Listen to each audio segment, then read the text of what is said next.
میں نے بیٹے کو جنم دیا تو میرا شوہر بہت خوش تھا، لیکن کچھ دیر بعد ڈاکٹر بھاگتی ہوئی آئی اور کہنے لگی میرے پیٹ میں کچھ گندگی رہ گئی ہے، جس کی وجہ سے میرا دوبارہ آپریشن کرنا ہوگا ورنہ میری موت ہو سکتی ہے۔ یہ سن کر میرا شوہر سکتے میں آ گیا، لیکن جب مجھے آپریشن تھیٹر لے جانے لگا تو ایک نرس نے میرا بچہ مجھ سے چھین کر کسی دوسری عورت کو دے دیا اور میرے ہاتھ میں ایک پرچی تھما دی۔ میں نے پرچی کھول کر دیکھی تو میرا دل پھٹ گیا، کیونکہ میں دنیا میں خود کو بہت ہی خوش قسمت لڑکی سمجھتی تھی۔ میری ساس جو میری ہر تکلیف میں میرے ساتھ ہوتی، وہ مجھے میری سکی ماں سے بھی زیادہ پیار کرتی تھی، اور میں نے کبھی بھی اپنی ساس اور اپنی ماں میں کوئی فرق نہیں کیا تھا، بلکہ اتنی خدمت تو میں نے شادی سے پہلے کبھی اپنی ماں کی بھی نہیں کی تھی جتنی اپنی ساس کی کرتی تھی۔ میں ہر نماز میں اللہ تعالیٰ کا شکر ادا کرتی تھی جو اس نے مجھے اتنا اچھا سسرال اور بہت پیار کرنے والا شوہر دیا تھا۔ میری ماں اور میری بہنیں بھی میری قسمت پر رش کرتی تھیں کہ مجھے کس قدر چاہت کرنے والا سسرال ملا ہے۔ جب سے میں اس دائی کے پاس آئی تھی، اس کے بعد تقریباً ایک ہفتے تک میں اپنے بستر سے اٹھ نہیں سکی تھی۔ میری ساس بار بار مجھے کہتی تھی کہ یہ اسی انفیکشن کا اثر ہے، اور شاید یہ بات سچ ہی تھی، اس لیے مجھے اس قدر اتنی کمزوری ہو گئی تھی۔ ان دنوں میں میری ساس نے میرا بہت خیال رکھا تھا، بلکہ میری دونوں نندیں بھی باری باری آ کر میری تیمارداری کرتی رہیں اور میرے پاس رات بھر جاگتی بھی رہیں تاکہ میں بے آرام نہ ہو سکوں۔ اسامہ بھی میرے بارے میں بہت زیادہ فکر مند تھا۔ میں اس کے چہرے پر صاف دیکھ سکتی تھی کہ اب تو اسے بھی اولاد کی خواہش ہونے لگی تھی، کیونکہ وہ بھی اپنی بہنوں کے بچوں کی طرف بہت حسرت سے دیکھتا تھا۔ یہ الگ بات تھی کہ اس نے کبھی کھل کر مجھ سے اپنی اس خواہش کا اظہار نہیں کیا تھا، مگر میں تو اس کی بیوی تھی، مجھے اس کے دل کے حال کی بھی خبر تھی۔ مگر اللہ کے کاموں میں بھلا انسان کیسے مداخلت کر سکتا ہے؟ میرے پاس اس کے سوا اور کوئی چارہ نہیں تھا کہ میں انتظار کرتی اور اللہ سے دعا مانگتی کہ وہ میری جھولی بھر دیتا۔ ابھی کچھ ہی مہینے گزرے تھے جب ایک بار پھر سے میری طبیعت شدید خراب ہوئی اور میری ساس مجھے ایک بار پھر دائی کے پاس لے گئی۔ اس دائی کی بات سن کر مجھے سمجھ نہیں آیا تھا کہ میں خوش ہوتی یا چیخ چیخ کر روتی، کیونکہ اس نے مجھے بتایا تھا کہ میرا بچہ ضائع ہو گیا تھا۔ میں شاید 1 مہینے کی حاملہ تھی، مگر نہ جانے کس بے احتیاطی سے مجھے اپنے بچے سے ہاتھ دھونے پڑ گئے تھے۔ میری ساس نے مجھے گلے لگایا تھا، مجھے بہت پیار سے سمجھایا تھا کہ تو صبر کر، اللہ تیرے صبر کو رائیگاں نہیں جانے دے گا۔ اسامہ نے بھی مجھے سمجھایا کہ اگر اللہ نے ہمیں یہ خوشخبری دے کر واپس لے لی ہے تو مایوس مت ہو، اس خوشخبری کا مطلب ہے کہ ہم دونوں بالکل صحت یاب ہیں اور ہم دونوں دوبارہ بھی یہ خوشی ضرور دیکھیں گے۔ مجھے اس حالت میں اسامہ کی توجہ اور پیار کی سب سے زیادہ ضرورت تھی، اور وہ مجھے پوری توجہ دے بھی رہا تھا، بلکہ میری نندیں بھی اپنے بچوں کو میرے پاس کھیلنے کودنے دیتی تھی تاکہ میں ان پر اپنی ممتا پوری کر سکتی، مگر مجھے اب اپنی نندوں کے نہیں بلکہ اپنے بچے چاہیے تھے۔ جب مجھے یہ معلوم ہوا کہ میں 1 مہینے کی حاملہ تھی اور کسی بے احتیاطی کی وجہ سے اپنا بچہ کھو چکی تھی، تب میرا دل چاہا تھا کہ میں اس بچے کو کسی نہ کسی طرح واپس لے آتی، لیکن میں جانتی تھی کہ یہ بس بہت زیادہ جذباتی باتیں تھیں، حقیقت میں ایسا کچھ نہیں ہو سکتا تھا۔ اس کے بعد سے میری ساس نے مجھے بہت ہی احتیاطیں بتانا شروع کی تھی تاکہ دوبارہ ایسی کوئی غلطی نہ ہوتی، مگر جب سے میں نے اپنا بچہ کھو دینے کی خبر سنی تھی، میں اکثر راتوں کو اٹھ اٹھ کر روتی۔ اسامہ مجھے دلاسا دیتا رہتا، میری نندیں مجھے سمجھاتی رہتی، میری ساس میری آنکھوں سے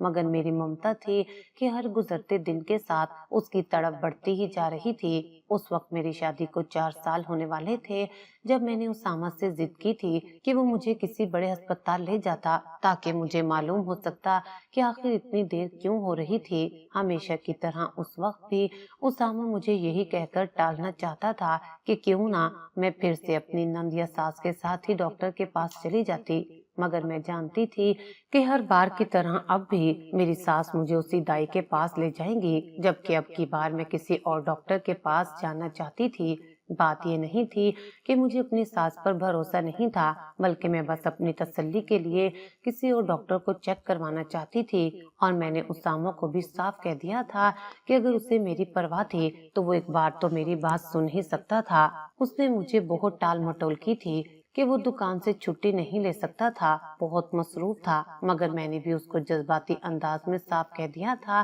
کہ اگر وہ مجھ سے ذرا سی بھی محبت کرتا تھا تو میرے لیے دکان کو ایک دن کے لیے بند بھی تو کر ہی سکتا تھا۔ اس سے پہلے کہ ہم کسی ہسپتال جاتے، کچھ ہی دنوں میں میری طبیعت عجیب چڑچڑی ہونے لگی تھی اور مجھے چکر آنے لگے تھے، اور کچھ ہی دنوں میں میری طبیعت بہت زیادہ خراب ہونے لگی تھی۔ تب میں نے اپنی ساس سے کہا کہ مجھے اپنی اماں کے گھر جانا تھا، کیونکہ جب سے میری شادی ہوئی تھی میں اماں کے گھر ایک رات بھی نہیں رہی تھی۔ میری ساس نے بھی مجھے خوشی خوشی جانے کی اجازت دیتی تھی، کیونکہ میں نے اپنے سسرال والوں کو ہر طرح سے خوش رکھا ہوا تھا، ان کو مجھ سے کسی قسم کی کوئی شکایت نہیں تھی۔ اس لیے میری ساس نے میری بات مان لی، اور تب میری نندوں نے بھی مجھے کہہ دیا تھا کہ وہ باری باری آ کر اپنی اماں کے پاس رہ لیں گی، اس لیے میں بے فکر ہو کر اپنی اماں کے پاس جا سکتی تھی۔ آخر میرا بھی تو دل چاہتا تھا کہ میں اپنی اماں کے ساتھ کچھ وقت گزاروں، اس لیے اسامہ مجھے ایک ہفتے کے لیے اماں کے گھر چھوڑنے کو تیار ہو گیا تھا،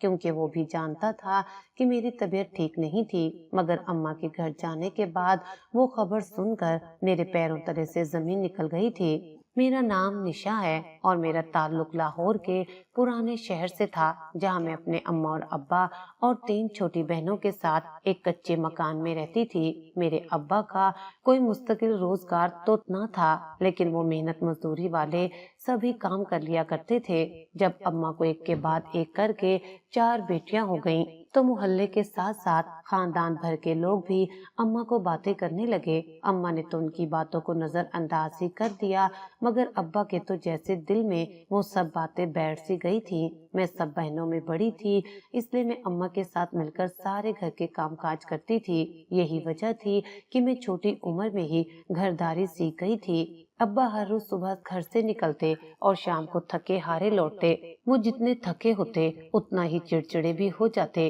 مگر میں سب سے بڑی تھی، اس لیے میں نے سیکھ لیا تھا کہ کس وقت ابا سے کون سی بات کرنی تھی اور کس وقت اپنے ہونٹوں کو سیکھ کر خاموش رہنا تھا۔ مگر ایک دن ہماری خراب قسمت مزید خراب ہو گئی، جب ایک دن ابا کا پیر مزدوری کے دوران پھسل گیا اور ابا کی ٹانگ میں شدید چوٹ آ گئی۔ ابا کے پاؤں کی چوٹ شدید تھی، اس لیے ڈاکٹر نے بھی صاف کہہ دیا کہ ابا کم از کم 6 مہینے کوئی کام نہیں کر سکتے تھے۔ وہ خبر تو اماں کے لیے قیامت سے کم نہ تھی۔ ہمارے گھر کے پاس ایک بڑی سی سرداروں کی کوٹھی تھی، جہاں پر مجھے کوئی نہ کوئی کام تو مل ہی سکتا تھا۔ جب میں نے اماں سے اس بارے میں بات کی تو اماں نے مجھے ان سرداروں کی کوٹھی پر جانے سے صاف منع کر دیا، کیونکہ ابا اس حق میں نہ تھے کہ میں غیروں کے گھر جا کر ان کا کام کرتی۔ غصے میں تو ابا پہلے ہی ہوتے تھے، مگر اس کے باوجود بھی میں نے ابا کو بتائے بغیر اس کوٹھی کی سردارنی کو اپنے حالات بتا کر اس سے مدد مانگی۔ جلدی میں وہاں کام پر بھی لگ گئی۔ وہاں پر کام تو کچھ زیادہ نہ تھا،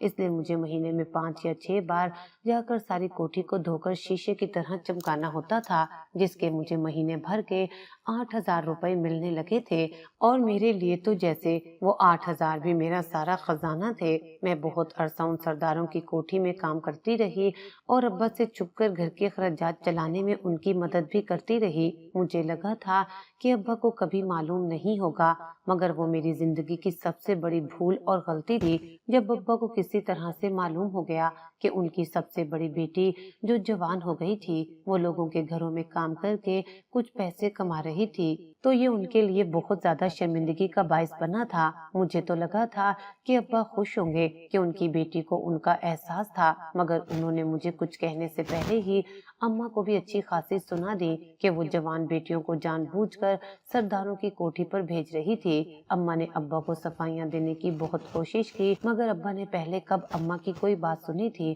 جو اب سن لیتے۔ ابا تو اماں کو کہنے لگے کہ جتنی تو نے لڑکیاں پیدا کی ہیں اب ان کو بیاہ کر ان کے گھر کا کر دے۔ اس روز ابا کی آواز پورے گھر میں گونج رہی تھی جیسے کوئی طوفان آ گیا تھا۔ اماں نے ہمیشہ کی طرح دوپٹے سے اپنے آنسو پونچھے اور چپ چاپ چولہے کی طرف رخ موڑ لیا، مگر میرے دل پر ابا کے وہ الفاظ کسی چھری کی طرح چبھ گئے۔ میں نے تو سوچا تھا کہ ابا فخر سے کہیں گے کہ میری بیٹی کو اپنے باپ کا احساس ہے،